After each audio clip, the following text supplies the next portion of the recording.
جس وقت سرکار عالم پناہ وارث پاک عظم اللہ ذکرہ دارالفنا سے دارالبقا کی طرف کوچ کر گئے، دن 7 اپریل کو صبح وصال کا سورج طلوع ہوا۔ لوگ حیران تھے کہ آج سورج گرہن بھی تو نہ تھا۔ دوسرا عجوبہ یہ کہ سورج کے درمیان ایک سیاہ پٹی صاف نظر آ رہی تھی۔ شاید یہ سیاہ پٹی سورج نے آفتاب ولایت کی جدائی کے غم میں باندھ لی تھی۔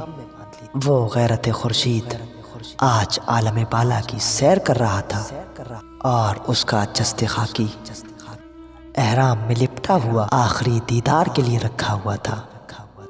آخری دیدار کی لذت حاصل کرنے کے لیے لوگ پروانہ وار نیچے اوپر گر پڑ رہے تھے۔ اتنے میں ہوا کا ایک تیز جھونکا سائیں سائیں کرتا ہوا داخل ہوا، جس میں آہو بکا کی غیر مانوس آوازیں گونج رہی تھی۔ اسی دن ہندوستان میں جگہ جگہ زلزلے بھی آئے۔ وصال کے بعد رخ روشن کی چمک دمک تو بالا ہو گئی تھی، چہرے پر 4 چاند لگ گئے تھے۔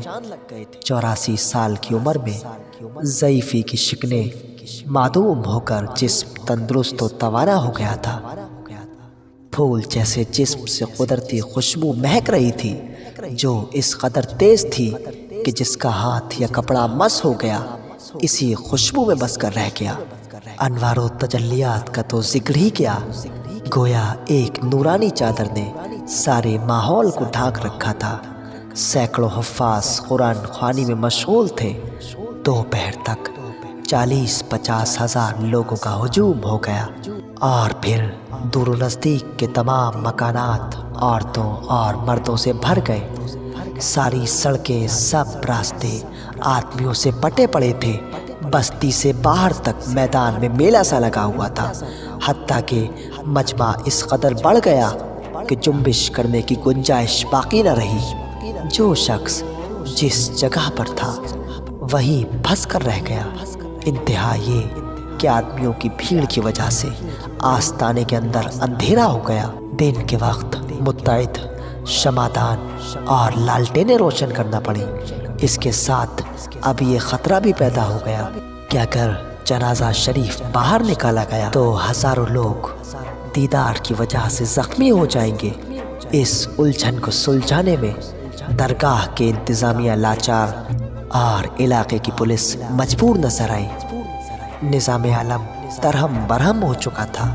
ایسی صورت میں صف بندی کا انتظام کون کرتا اور کعبے کی سمت کا تعین کیسے ہوتا؟